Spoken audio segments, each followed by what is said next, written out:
하나님의 말씀은 오타가 나왔어요. 골인데 호로 잘못 봤나 봐요. 그래서 골로새 4장 10절로 18절에 있는 말씀을 다 함께 1절씩 교독하겠습니다. 328쪽 신약성경 328쪽 골로새 4장 10절에서 18절에 있는 말씀입니다. 다 찾으신 줄 알고 제가 먼저 10절을 읽습니다. 나와 함께 갇힌 아리스다고와 바나바의 생질 마가와 이 마가에 대하여 너희가 명을 받았음에 그가 이르거든 영접하라.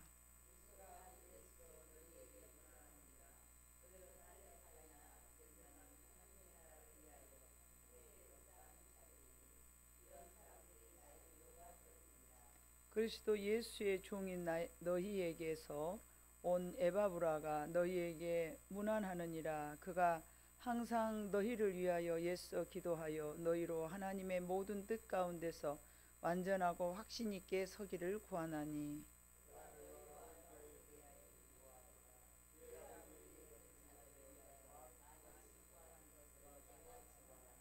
사랑을 받는 의사 누가와 또 데마가 너희에게 문안하느니라.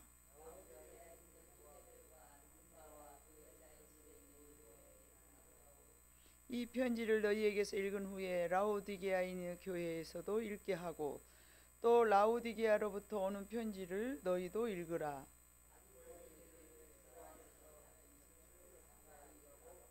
같이 읽습니다. 나 바울은 친필로 문안하노니 내가 매일인 것을 생각하라. 은혜가 너희에게 있을지어다. 아멘. 바울은 골로새 교회에게 보내는 서신을 마무리하면서 자신과 함께했던 동역자들에 대해서 소개를 합니다. 바울이 그들의 이름을 하나하나 특별하게 언급한 사람들은 그만큼 그에게는 소중한 사람들이었기 때문에 이름을 한 사람 한 사람 언급을 한 거예요. 그냥 다수의 무리 누구누구가 아니고 한 사람 한 사람 이름을 불렀는데 이제 그 마음은 바울 입장에서 굉장히 이들에게는 남다르게 소중했던 사람이라는 것을 이제 알리고자 하는 것입니다. 우리 교회 안에도 이처럼 2024년 한 해 동안 수고하면서 애쓴 여러 지체와 형제들이 있습니다. 그래서 이 시간에 잠시 그 순간순간들을 생각하면서 또 감사와 고마운 마음을 갖는 그런 시간들이 저와 여러분 모두에게 있어지기를 원합니다. 첫 번째 봐보니까 아리스다고가 나와요. 바울이 말하는 사람 중에서 아리스다고 10절에 나와 함께 갇힌 아리스다고 이 사람은 누구인가 봤더니 데살로니가의 출신으로서 에베소에서 큰 그 소동이 일어났을 때에 투옥된 바 있어요. 그래서 얼마 후에 이제 바울을 따라서 예루살렘에 가기도 했죠. 이제 이 부분이 사도행전 19장에 있거든요. 그래서 한번 사도행전 19장 한번 찾아보도록 하겠습니다. 사도행전 19장 29절을 봐보면 나온 이 사람에 대해서 19장 29절 제가 읽어볼게요. 온 시내가 요란하여 바울과 같이 다니는 마게도냐 사람 가이오와 아리스다고를 붙들어 일제히 연극장으로 달려 들어가는지라. 같이 바울과 함께 일했던 그런 한 장면이 또 나오고요. 20장 사도행전 20장 4절에 봐보니까 아시아까지 함께 가는 자는 베레아 사람의 브로의 아들 소바도와 데살로니가 사람 아리스다고가 나오죠. 또 뭐 세군도와 더베와 가이오와 및 디모데와 아시아 사람 두기와 드로비 뭐라 이렇게 전도 여행을 1차 전도 여행 나갔을 때 이 아리스다고가 바울과 함께 이렇게 늘 어려운 일을 당하면서도 함께 일했던 사람이라는 것이죠.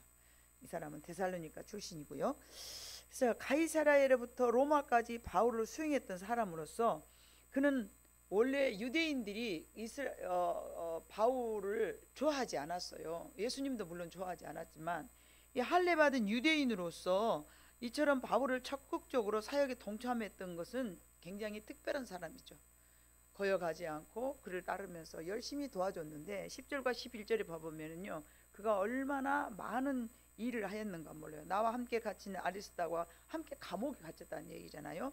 나와 함께 갇힌 아리스다고와 바나바의 생질 마가와 이 마가에 대하여 너희가 명을 받았음에 그가 이르거든 영접하라. 그러면서 유수로 하는 예수도 너희에게 문안하니이다. 그들은 헬라파이나 이들만은 하나님의 나라를 위하여 함께 역사하는 자들이니. 당시 헬라파들은요 절대로 부활을 믿지 않았던 사람이에요. 그래서 예수 그리스도를 절대 받아들이지 않은 사람들 중에 그 무리들이었어요. 근데 이들만큼은 지금 그렇게 말하는, 그들은 헬라파이나 이들만은 하나님의 나라를 위하여 함께 역사하는 자들이니 얼마나 소중하겠어요. 이런 사람들이 나의 위로가 되었느니라. 바울에게 아주 특별한 사람이었어요. 그래서 이 아리스다고가 이제 첫 번째 10절에 아리스다고를 소개를 합니다. 그 다음에 두 번째에 봐보면 이제 그 유두고도 나오죠. 유수도라는 사람이 나오죠. 11절에. 이 유수도라는 사람이 어떤 사람이었는가? 유수도는 유대인으로서 복음을 위하여 바울과 함께 봉사한 바울의 큰 위로자였습니다. 유수도라는 예수도 예수님의 예수가 아니죠. 그때는 다 같은 이름이 있었기 때문에 같이 이 사람들도 함께 이렇게 감옥에 갇혀서 함께 일하고 있는 거예요. 복음의 사역을 한 사람이죠. 유수도. 그는 헬라파가 아니고 이 사람도 유대인이었어요. 유수도도. 다음에 또 봐보니까 누가 나옵니까? 에바브라가 나오죠. 먼저 마가가 나오죠. 마가. 10절에 봐보니까 마가가 있죠. 마가에 대하여 너희가 명을 받았으니 그가 이르거든 영접하라. 이 마가가 나오는 거예요. 마가는 예루살렘의 참 부유한 지체의 사람으로서 레인 가정의 출신으로서 자기 어머니가 마리아라는 여인이고, 또 사도행전 12절에 봐보면 그는 마가라 하지도 않고 어쩔 때는 요한이라고 부르기도 했어요. 그리고 10절에 봐보니까 누구의 조카라 그런 거예요? 바나바의 조카예요. 바나바의 조카. 그런데 이 바나바의 조카이기도 했던 이 마가는 바울과 1차 전도 여행 중에서 함께 하다가 도중에 너무 힘드니까 돌아와 버렸어. 그래서 바울이 2차 때에 그를 데리고 가는 것을 반대하는 베드로가 있었죠. 우리는 같이 함께 할 수 없다. 어디 그렇게 세상으로 나가버리냐. 그래서 나중에는 결국은 둘이서 막 이렇게 옥신각신 하다가 갈라지죠. 4명이서. 자, 디모데후서 4장 11절 한번 봐볼까요? 디모데후서 4장 11절. 자, 함께 있습니다. 시작. 누가만 나와 함께 있느니라. 네가 올 때 마가를 데리고 오라. 그가 나의 일에 유익하니라. 지난번에 한번 이 설교를 했어요. 그래서 누가는 나와 함께 있지만 마가는 이제 다른 데 갔어. 1차 여행 때 뒤로 돌아갔어. 그때 이제 안 된다 그랬지만은 아니다. 이 사람은 내게 유익한 사람이니 내게 데리고 와라. 그리고 이제 그 사람의 어떤 그 영적인 부분이나 심령적인 것을 보고 이렇게 이야기했지, 현실로 나타나는 것은 그닥 썩 이렇게 호응을 받지 못한 삶을 살았어요. 그러나 바울은 끝까지 그를 믿어줘 가지고 함께 했었던 사람이었죠. 그래서 이제 그 뒤로는 굉장히 많은 발전이 있어 가지고 바울이 죽은 후에는 베드로와 함께 동역했던 부분이 나옵니다. 그래서 나중에는 마가복음도 기록했던 사람이죠. 그래서 베드로전서 5장 13절에 봐보면요, 베드로와 함께 일했던 부분이 나오기도 합니다. 그래서 이 마가는 우리가 잘 아는 것처럼 예수님의 12제자 중에 한 사람이었고요. 그 다음에 또 봐보니까 누가 나옵니까? 에바브라가 나옵니다. 에바브라. 12절에 봐보니까 에바브라가 나오는데, 바울과 함께 이 사람은 옥에 갇혔던 사람이죠. 오늘 본문 12절과 13절에 봐보니까 그리스도 예수의 종인 너희에게서 온 에바브라가 너희에게 문안하니라. 함께 갇혀있기 때문에 그가 항상 너희를 위하여 뭐 하는 사람이다? 애써서 기도하여 너희로 하나님의 모든 뜻 가운데서 완전하고 확신 있게 서기를 구하나니, 그가 너희와 라오디게에 있는 자들과 히에볼리에 있는 자들을 위하여 많이 수고하는 것을 내가 증언하노라. 옥중에 갇혀 있으면서 계속 그들을 위해서 기도했다라는 거죠. 기도의 사람이었어요, 에바브라가. 자, 또 누가가 나오죠. 누가는 안디옥 출신으로서 의사죠. 우리가 잘 아는 것처럼 누가복음과 사도행전의 저서를 지은 12사도 중에 한 사람으로서 아주 소중한, 우리가 너무나 잘 아는 유명한 사람이죠. 자, 이렇게 방금 소개받은 바울의 이제 사람들은 동역자들이죠. 바울이 함께 일하는 동안에 너무너무 내게 힘이 되었던 사람들을 이렇게 이제 동역자들을 소개를 했습니다. 이들 나름 여러분 생각해 봐보세요. 굉장한 사람들이잖아요. 나는 예수님과 함께한 제자로서 복음을 증거할 만한 성령의 사람들이죠. 성령의 마가 요한의 다락방에서 성령을 다 같이 함께 120문도가 받았던 사람들이죠. 어찌 보면은 바울보다 훨씬 더 예수님의 제자로서 자기 자신을 드러내놓고 예수님을 증거할 수 있을 만한 사람들이에요. 예수님의 사역하는 것을 다 목도하였고, 예수님과 함께 기적을 나타내며, 그러지만 왜 그가 따로 이렇게 자기 물론 사역도 했겠지만 당시 바울은 12사도들이 그렇게 인정할 만한 사람은 아니었잖아요. 그럼에도 불구하고 이제 베드로가 환상을 보고서 고넬료의 집에서 내 보자기에 쌓여져 있는 더러운 것을, 야 네가 이거 먹어라. 하나님, 저는 이게 더러운 걸 뭐 팽시 안 먹었는데 왜 이런 걸 먹으라. 야 내가 깨끗하다 하는데 네가 왜 더럽다 하냐 했던 그 사람이 바로 누구였어요? 바울이었죠. 바울. 그러니까 그런 하나님의 주신 말씀을 가지고 그렇게 참 예수 믿는 사람들을 핍박했던 그를 같이 동역자로 도와줬다는 것을 봐봤을 때 여러분 얼마나 하나님의 큰 은혜. 요즘 같으면 그런 일이 있을까요? 저는 상상을 해봤어요. 요즘 같으면 과연 그런 일이 있을까? 12제자 중 한 사람이 누가나 마가가 바울을 가서 위해서 도와주고 그렇게 하겠냔 말이죠. 다 자기들이 잘났다 하고 자기들이 나도 내가 누군데 할 거 아니겠습니까 여러분? 내가 왜 너랑 같이 일하냐? 네가 하나님의 은혜 받아서 네 혼자 그래 하나님의 은혜 받아가지고 네 혼자 하면 되는 것이지 왜 너를 내가 도와줘야 돼? 근데 오늘 바울은 그들을 보고 나의 동역자라고 소개하고 있어요. 얼마나 멋진 사람들입니까? 제가 이 설교를 준비하면서 과연 나도 만약에 참 그럴 수 있겠는가? 나름 예수님의 제자들로서 복음을 증거할 만한 성령의 사람들인데 이렇게 함께 뭉쳐서 함께 전도 여행 가고 같이 옥에 갇히면서 바울과 함께 일했던 동역자로서의 일을 자기들이 주가 된 게 아니고 주도적으로 일한 게 아니고 바울을 적극적으로 밀어줬다는 것이잖아요. 각자 독불 장군이 아니라 서로가 돕는 아름다운 관계를 맺었던 사람들로서 정말 우리가 흠모해야 될 아름다운 덕목이지 않은가 싶습니다. 그들이 왜 하나로 뭉쳐서 일을 했을까요 여러분? 흩어져도 되는데. 영적 전쟁은 그렇게 쉬운 일이 아니었기 때문입니다 여러분. 이 영적 전쟁은요 나 혼자 다 할 수 있지만 제가 지난 이제 우리 여성교원들이 우리가 목사님을 위해서 기도하는 시간들을 그동안 갖지 않았는데 이제 갖기로 했습니다. 그 말을 너무 감사했어요. 혼자 어떻게 하겠습니까 여러분? 아무리 내가 하나님 앞에 부름받아서 뭔가 열심히 한다고 하지만은 여러분이 도와주지 않으면 저는 세바시라는 이름을 하는 공동체의 교회를 세워갈 수가 없습니다. 여러분 모두가 다 함께 했기 때문에 오늘 여기까지 이르는 줄로 믿습니다. 이것이 영적 전쟁입니다. 교회를 세워가는데 여러분 안 믿는 가정에서 나 하나가 예수 믿기도 얼마나 영적 전쟁이 심합니까? 그런데 하물며 교회를 세우는데 영적 전쟁이 없겠습니까 여러분? 말로 할 수 없이 있습니다. 전에도 한번 말씀드렸지만 우리 박은희 목사님이다 교회를 세우려고 설계까지 다 빼놨어요. 그런데 이 땅에가 뱀이 아주 수백 마리가 구들구들 하더랍니다.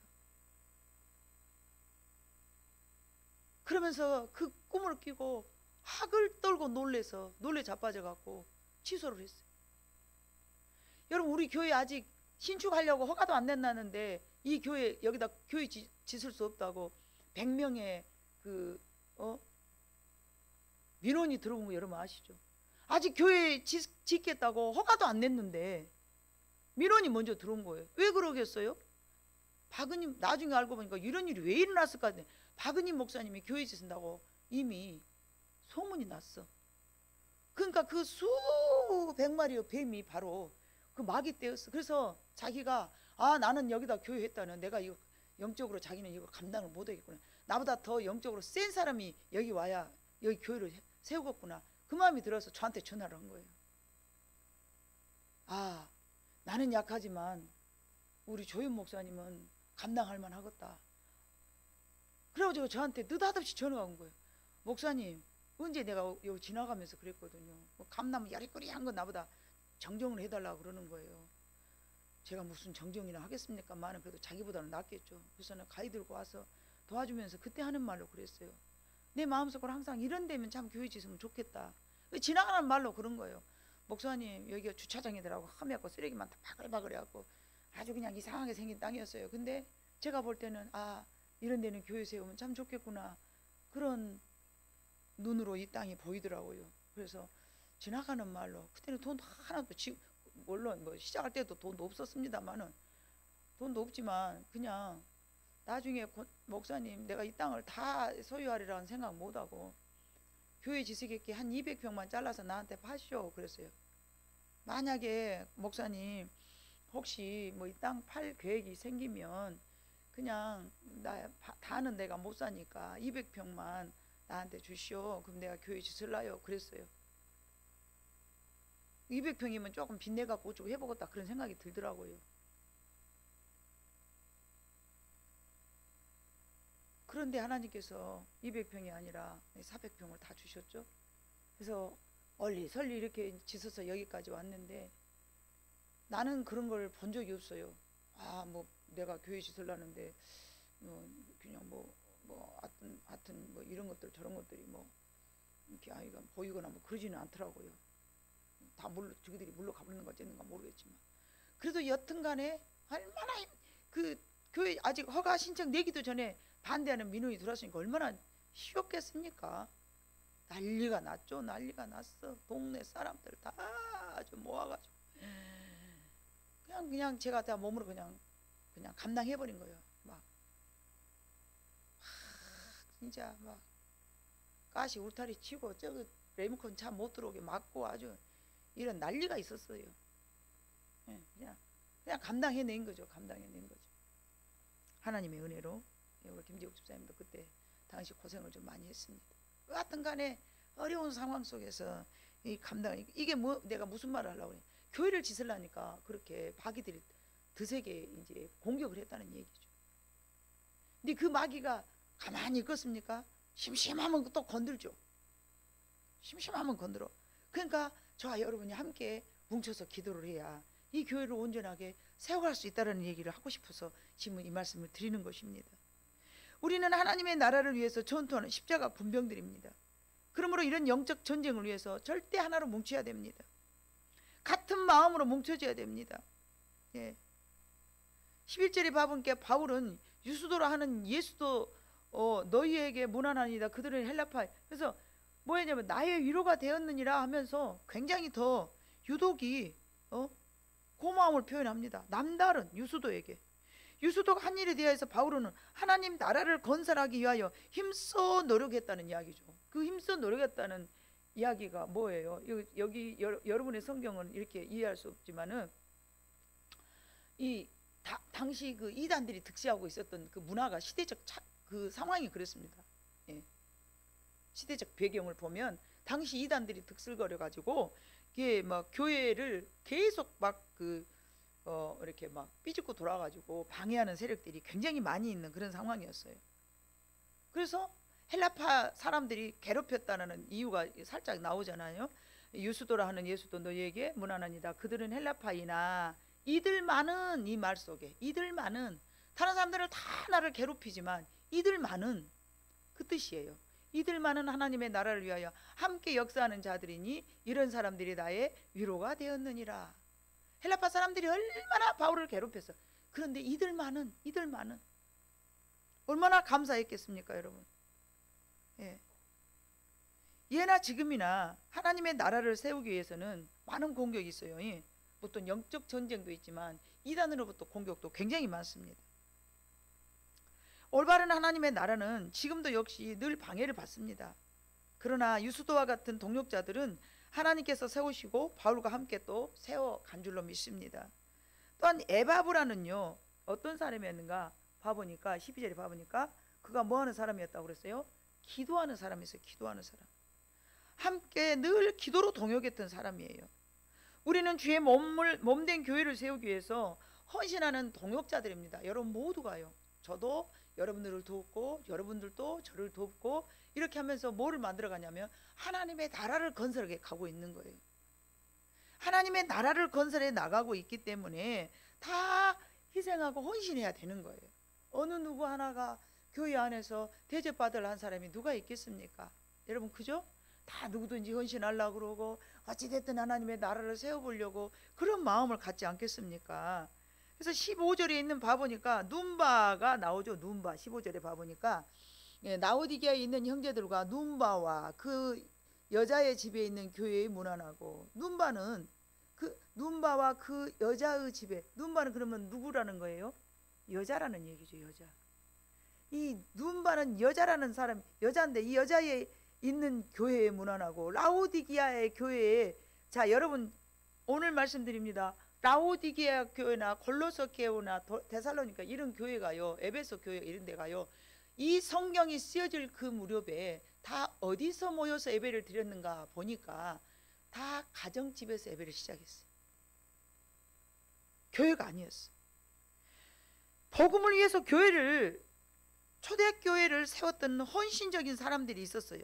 그래서 이 15절에 있는 눈바는 교회 예배와 식사 교제를 위해서 자신의 집을 제공하면서 후원한 성도였습니다. 눈바라는 사람은 잘 모르는 사람이죠, 여러분. 그잖아요. 복음을 위해서 전투하는 사람들끼리 모여서 서로 북돋아주고 헌신하는 사람들끼리 아낌없이 헌신하면서 교제를 하고 은혜가 이제 또 나누면서 점점 교회로 형성이 되어져 갔던 것이죠. 마치 개척교회가 우리가 세울 때에 가정집에서부터 시작한 것처럼. 이래서 라오디게아 교회는 눈바의 집에서부터 교회가 세워졌고, 골로새 교회는 빌레몬의 집에서 시작했고, 빌립보 교회는 루디아의 집에서 시작했고, 에베소와 로마의 에서는 브리스길라와 아굴라의 집에서 교회가 시작됐어요. 태동을 한 거예요. 누군가가 내가, 여러분 집이라는 그 공간을 내어줄 때에 희생하는 마음이 없으면 내줄 수가 없잖아요. 일단 사람이 오면 뭐가 필요합니까? 희생과 봉사가 필요한 거예요. 하다못해 우리 집에 누가 왔다 갔다 하면은 여러분 화장지라도 물이라도 들어가잖아요. 그죠? 근데 당시 모이면은 내 재산까지 내주면서 떡을 나누고 재산까지 팔아갖고 막 나누고 그런 시대인데 물만 들어갔겠습니까? 화장지만 들어갔겠습니까?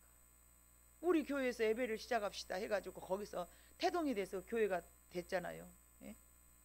에베소 교회, 골로새 교회 막 이렇게 라오디게아 교회, 뭐 빌립보 교회 막 교회를 세우면서 자신의 가정에서부터 교회를 세우기 시작했으니까, 이처럼 한 가정에 한 사람 한 사람의 헌신을 통해서 교회가 세워진다는 것이죠. 계속 세워져 가지고 오늘날의 한국 땅에도 이렇게 누군가의 헌신과 희생과 하나님 앞에 충성스러운 그런 마음이 있었기 때문에 교회가 세워져 가는 것입니다. 기존에 있었던 큰 교회도 마찬가지입니다. 그 누군가가, 예를 들어서 제가 아는 모교는 중흥교회잖아요. 그 교회는 130년 됐어요. 처음부터 그렇게 컸겠습니까? 한 사람이 모여서 두 사람이 됐고, 두 사람이 모여서 희생하고 헌신하다 5사람이 되는 것이고, 5사람이 모여서 하다가 이제 10사람이 되고, 그렇게 해서 130년이라는 세월이 지났기 때문에 명실공히 그래도 내노라한 교회가 된 거 아니겠습니까? 예. 골로새 교회는 아키포의 헌신과 사역으로, 오늘 17절과 18절 바라보면, 아키포에게 이르기를 주 안에서 받은 직분을 삼가 이루라 하라. 나 바울은 친필로 문안하노니 내가 매인 것을 생각하라. 은혜가 너에게 있을지어다. 아키포 교회, 아키포에게 골로새 교회가 세워진 거예요. 내가 지금 우리 교회에 큰 힘을 다하는 헌신가라면, 내가 우리 교회를 지금 세바시라고 이름하는 이 교회 안에서 여러분이 희생하고 헌신하고 있다면 그것은 하나님 앞에 한 것이지 사람한테 한 것이 아닙니다. 그 헌신은 오늘 여기 기록되어 있는 골로새 4장에 정말 기록되어 있는 것처럼 바울이 이렇게 한 사람 한 사람을 소중하다고 여러분에게 소개한 것처럼 여러분의 이 땅에서 살았던 그 삶에 대한 그 행위록에 반드시 하늘나라에 기록된 줄로 믿습니다. 한 사람 한 사람 기도로 수고한 사람, 전도로 수고한 사람, 부엌에서 요리를 하면서 수고한 사람, 청소를 한 사람, 예? 누구라도 뭐 물질을 들었던 사람, 뭐가 됐든 누가 됐든 뭐 반주를 했든 뭐 성가대를 했든 다 하나님 앞에 방송반에서 일을 했든 하나님 앞에 봉사하는 이런 봉사의 손길이 정말 저에게는 여러분들이 모두가 동역자라는 것입니다. 그렇기 때문에 우리 이제 여성교회에서도 회장이 있고 그 다음에 또 밑에 있는 그 회원들이 있고 그러면 또 그 여성교회라는 그 이름을 두고 또 동역하는 사람들 있잖아요. 회장을 중심에 두고 막 동역하는 사람들 있잖아요. 아무리 회장이 유능하고 하나님 앞에 열심히 일하는 충성스러운 마음을 가졌다 할지라도 혼자는 그 회를 이끌어 갈 수가 없는 거죠. 밑에서 누군가가 도와줘야 돼요. 청년에도 마찬가지. 다 마찬가지입니다. 그래서 이러한 헌신자가 있어야 교회가 세워져 가는 것이고요. 그리고 이런 헌신자들에게는 우리가 늘 서로에게 하나님께서도 여러분들을 위로하고 격려하고 칭찬을 해주시겠지만 우리도 우리 입으로 어머 권사님 그렇게 권사님이 마늘을 까주시니 너무 감사하네요. 아우 집사님이 그렇게 맛있는 요리를 해주니 너무 감사하네요. 우리가 칭찬과 격려를 아끼지 않고 해야 됩니다. 내 마음이 좀 안 맞은다고 아니 왜 저것을 그렇게 했을까. 물론 우리 교회에 그런 사람이 없습니다만 혹여라도 마음속에서 좀 부당한 생각이 들거들랑 얼마나 잘해놓은 좀 우리 남성교회가 아이고 지난 오후에 바람이 탁 얼마나 부는데 그날따라 바람이 부는 거예요. 내가 우리 황인호님한테 건강 어떠십니까? 제가 전화해 보려고 했는데 놓쳤어요. 걱정이 될 만큼 바람이 많이 불었어요. 근데 그 봉사의 손길이 있는데 오늘 들어오시면서 보셨습니까? 반짝반짝? 예, 보셨대. 얼마나 흐뭇했어요. 그 추위와 막 힘들었던 것 그 노고가 다 날아가셨죠? 예, 그러셨다고 고개 끄덕하셨어요. 누군가의 그 주님을 사랑하는 마음으로 했던 어쨌든 그냥 상황에 따라서 했던 어쨌든 그 모든 것은 여러분의 아름다운 희생이고 여러분의 아름다운 헌신이고 여러분의 아름다운 사랑이란 말입니다. 예. 이런 마음을 먹게 되면 정말로 하나님 나라가 아름답게 세워져 가는 것입니다. 저는 간혹 성도들의 기도를 막 해요. 오늘도 누구를 위해서 기도하고 누구를 위해서 막 그렇게 기도하잖아요. 그러면 하나님이 꼭 저한테 이런 찬송가를 주시네요. 예. 하나님의 나라는 참으로 아름다워. 이렇게. 예. 하나님의 나라는 참으로 아름답습니다. 내가 이렇게 이제 또 기도하면서 이렇게 고백을 하는 거예요. 성령님이 제 안에 이제 그런 마음을 주시는 거죠. 그래, 누군가를 위해서 기도하는 그 자체도 하나님께서는 굉장히 아름답게 귀하게 여기시는구나. 그런 마음을 갖게 됩니다. 그런데 반면에 왜 나만 이런 일을 해야 돼?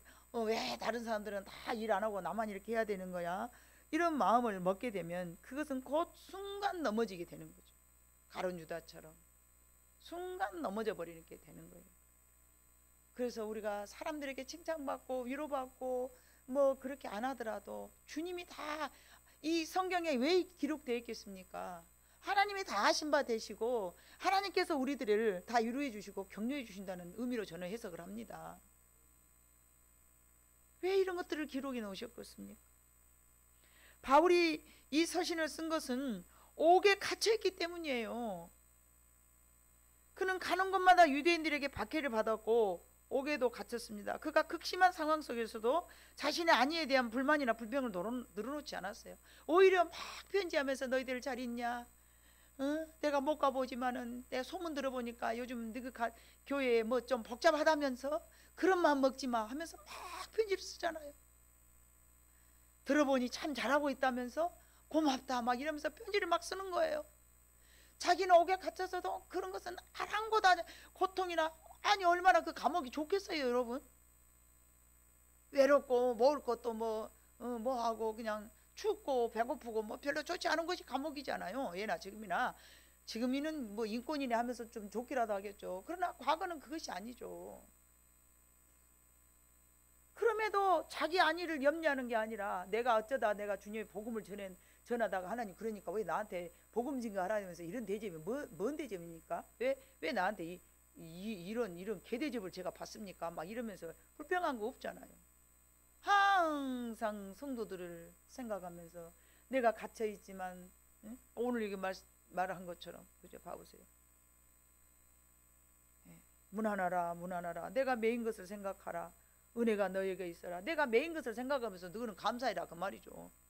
야, 나는 복음을 증거하면서 이렇게 갇혔냐. 그러니까 너희들도 그냥 감사해. 응? 그냥 우리는 감사해야 돼. 그런 거예요. 교회들의 복음이 잘못될까 염려하고 그들의 영적인 상태가 흐트러질까 염려하면서, 예. 그리고는 12절에 봐보니까 에바브라를 세워서 기도 용사로 지키게 하면서, 야, 에바브라야, 각 교회마다 기도해라. 그들이 흔들릴까 심히 두렵구나. 바울 에바브라에게 기도하라 해놓고 바울은 안 했겠습니까? 가서 복음을 증거도 안 하는데 바울은 감옥에만 gat혀 있는데 하루 종일 뭐 했겠습니까? 예? 밥 먹고 할 일도 없는데 뭐만 했겠습니까? 오직 골로새 교회, 에베소 교회 막, 응? 라우디게아 교회 막 기도만 했을 거 아니겠습니까? 예. 바울의 몸과 영혼은 오직 하나님의 나라, 그래서 참된 복음이 자기가 세운 교회마다 온전하게 든든히 세워져 가기를 원했을 것 같습니다. 예. 그래서 감옥에 갇힌 바울은 육체적으로 몹시 건강하지 못한 연약한 상태에서 그래서 빨리 운명했지 않습니까? 늘 굶주리고 늘 두드러 맞고 감옥에 갇히고 얼마나 했으니까 그냥 빨리 죽었어요. 유대인들은 40대 때리면 안 되는 법이 있으니까 얼마나 간사하게 39대를 때리는 거예요. 그렇게 많이 맞으면서, 예. 그러나 다행히 그 마가와 아리스다고가, 예, 바울의 위로자가 되었다라고 오늘 여기 기록했습니다. 예. 그리고 바울 주변에는 이제 감옥 그 주변에 이렇게 소통해 주는 사람들이 있었어요. 뭐 지금처럼 핸드폰이 있는 거 아니고 우체부도 있는 것도 아니고 편지를 써서 주면은 갖다 전해주고 또 거기서 뭔가 이제 말을 가지고 와서 소식을 또 바울에게 전해주고 잘 있더냐 그럼 예 잘 있대요 하면서 또 말 전해주는 그런 소식을 전해주는 사람들과 또 조금 어느 정도 필요한 것을 공급해주는 그런 사람들이 주변에 있었습니다. 함께 위로해주고 막 2년도 갇혀있고 막 그랬거든요. 그러면은 얼마나 답답하겠어요. 가슴에서는 하나님의 나라를 위해서 일하고자 하는 뜨거운 마음의 열정이 막 아주 용수섬 올라오는데 감옥에 갇혀갖고 있으면서 얼마나 답답했겠습니까? 하나님, 내가 나가서 복음을 증거하는데 왜 이렇게 갇혀놓습니까? 예, 그럴 수 있잖아요. 그러니까 예, 바울이 제가 이렇게 내용은 아는데 기억이 이렇게 이름을 아무튼 그 사도행전에 봐보면은요 바울을 로마로 못 가게 합니다. 그 누구의 딸들이 기도하는 은사자들이 가면은 잡힌다고 그랬더라 말았더라 막 가는 거예요. 예. 가을에 죽은다고 이띠 임자가 누구뇨 뭐 절대 가면 안 된다 그러지만은 아랑곳하지 않고 복음을 위해서 막 가지 않습니까?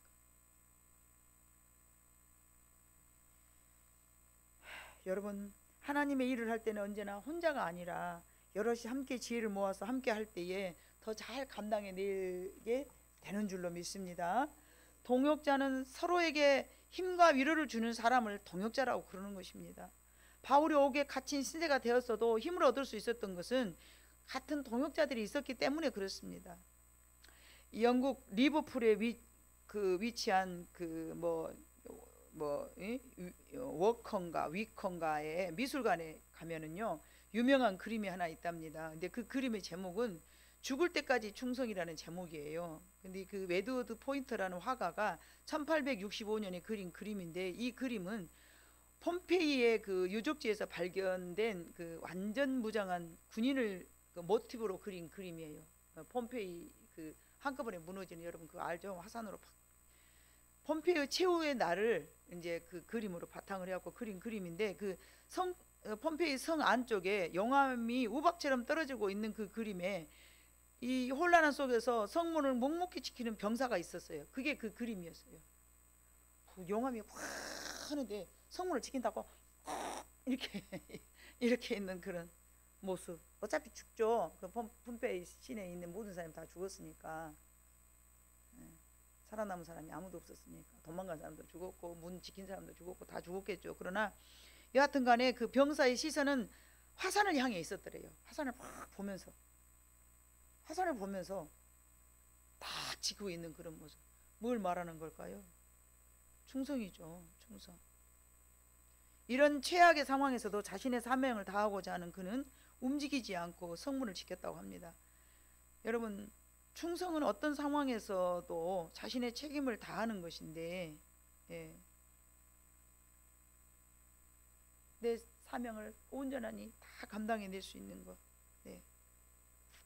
저 충성은, 그런 충성을 우리가, 자 여러분 성경에 봐보니까 느헤미야 9장에가 이런 충성이라는 말씀이 기록되어 있어요. 참 너무나 멋진 말씀인데 그거 꼭꼭 숨어 있더라고요, 여러분. 느헤미야 9장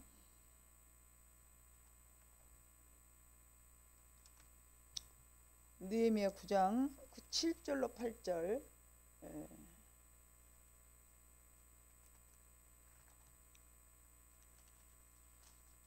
다 함께 다 찾으셨는가요? 다 찾으셨으면 739페이지입니다. 느헤미야 9장 7절로 8절 다 찾으셨으면 한 목소리로 읽어보겠습니다. 시작. 주는 하나님 여호와시라. 옛적에 아브라함을 택하시고 갈대아 우르에서 인도하여 내시고 아브라함이라는 이름을 주시고 그의 마음이 주 앞에서 충성됨을 보시고 그와 더불어 언약을 세우사. 거기까지. 아브라함을 선택했던 하나님의 이유가 뭐였어요? 충성됨을 보시고, 그가 마음이 주 앞에서 충성됨을 보시고 그와 더불어 언약을 세우고 가나안 족속과 헷 족속과 아모리 족속과 브리스 족속, 충성됨을 보시고 그의 후손에게 너의 씨로 말미암아 이 땅을 내가 네게 주겠다라고 말씀하셨다는 거예요. 아브라함을 선택한 이 창세기에는 이런 내용이 나와 있지 않잖아요. 근데 느헤미야에 봐보니까 제가 이 말씀을 보면서 깜짝 놀라고 발견한 거예요. 아, 하나님께서 아브라함을 이렇게 충성스러운 마음을 보시고 선택하셨구나. 바울도 마찬가지죠. 바울이 사울이었을 때는 하나님 예수 그리스도를 잘 몰랐기 때문에 정말 유대인으로서 충성스러운 사람이었습니다. 그가 회심을 하고 깨닫고 난 다음은 반대로 예수님 앞에 충성스러운 사람이 된 거예요. 그 충성심은 여러분 우리가 참 정말 우리가 가졌으면 좋겠어요. 이 충성됨을 보시고 하나님은 이와 같이 충성스러운 마음을 보시고 아브라함을 선택하셨는데, 자 고린도전서 9장 23절로 27절에 보면은 맡은 자에게 구할 것은 충성이라고 말씀하신 거예요. 경기장에서 운동선수가 경쟁하는 모습을 표현하는 말씀이에요. 고린도전서 9장 23절 27절 보면. 그래서 이 경기장에서 운동하는 선수가 다 같이 상을 받을 수는 없지만 목숨을 걸고 1등을 하려고 달려간단 말이죠. 그래서 경쟁하는 모습을 표현하는 이 말씀으로 역동적이고 끈질긴 운동선수와 같이 하나님의 모든 뜻 가운데서 우리는 완전히 서 있어야 됩니다. 그래야만이 우리가 하나님 앞에, 우리가 교회 안에서는 저와 여러분이 서로 동역자지만 실제적으로는 우리 모두는 누구의 동역자이냐면 하나님의 동역자인 거예요. 아멘. 저와 여러분이 하나님의 동역자라니까요. 씩씩하게 아멘 하셔야 돼요. 요즘 갈수록 아멘이 희렁방텅 해갖고 재미가 없어. 돈도 안 드는데 왜 이렇게 세게 안 하는지 몰라. 달아진 것도 아닌데.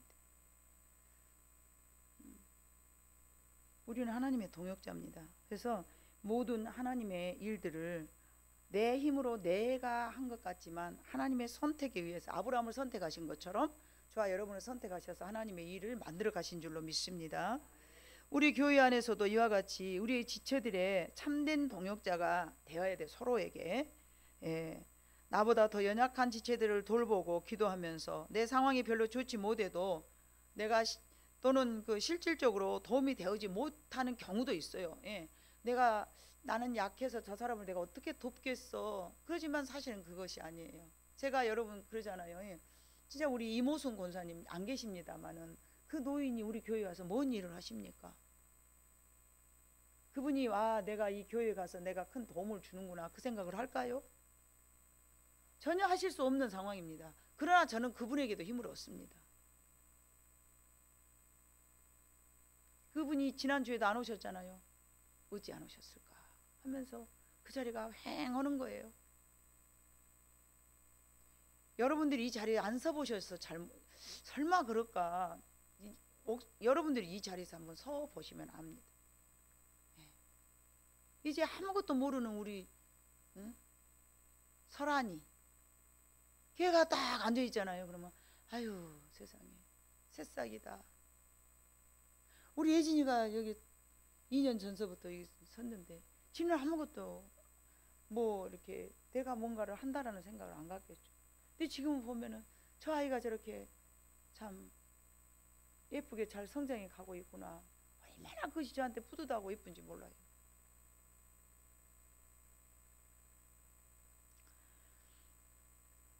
여러분, 내가 연약하기 때문에 내가 뭐 하는 게 없을 것이다. 그거 아닙니다. 사실 우리 황인호님이 그러실 거예요. 나는 이 교회 가고 아무것도 한 것도 없고 가서 뭐 이렇게 누가 나를 위해서 기도만 하고 있으니까 나는 아무것도 한 것 없네. 절대 그거 아닙니다. 우리는 한 몸이고 한 지체이기 때문에 같이 계셔야 힘이 나고 같이 와서 식사만 하셔도 힘이 나고. 제 맘만 그럴까요? 여러분도 그럴까요? 여러분도 그러면 아멘 크게 해봐. 다 그런다잖아요. 진짜입니다. 전혀 내가 뭐 이 교회다 뭐 하겠어. 그게 아니에요. 그 한 사람 한 사람이 얼마나 소중하고 그 한 사람이 있기 때문에 이 세박교회가 있는 거예요. 여러분들은 세박교회를 세워가는 아름다운 공동체이자 동역자이며 또 하나님의 동역자이라는 사실을 절대 기억하시고, 여러분 2024년도 마무리되어 가면서 제가 한번 여러분 자신을 뒤돌아보라는 얘기죠. 얼마나 별것 아니지만 세상에서는 뭐 해놓은 것도 없지만 자 그래도 내가 하나님 나라에서는 뭘 좀 했나 봐 하면서 여러분들을 으쓱해지라고 제가 이 말씀 드리는 거예요. 우리는 아무에게도 도움이 되지 못하는 사람은 없습니다. 다 누구에게라도 언제나 기도해 줄 수 있고 함께 있기 때문에 이렇게 더 힘이 세워져 가면서, 그래서 우리가 그동안 하는 그 모든 그 일들, 우리 나와 함께 같이 해주고 풀 한 포기라도 뽑아주고 반짝반짝 우리 청년들도 뭐 해달라고 했더니 막 이렇게 또 했잖아요. 그 모든 것들이 다 한 사람 한 사람이 그 조금씩 봉사했던 그 모든 것들이 바로 합쳐서 세박교회인 거예요. 너무 감사하죠. 그래서 우리는 아주 작은 일에도 우리 나은이가 오늘 휴가 딱 갔잖아요. 그것도 저희는 또 감사하고 이 귀한 거예요. 그죠? 저것이 왔다가 씩 갔다. 그럼 우리 옥교권사는 그럴 거예요. 조용히 해. 저것들 왔다 갔다 성가시키만 하고 목사님 설교하는데 방해하고. 절대 그렇게 생각하면 안 돼요.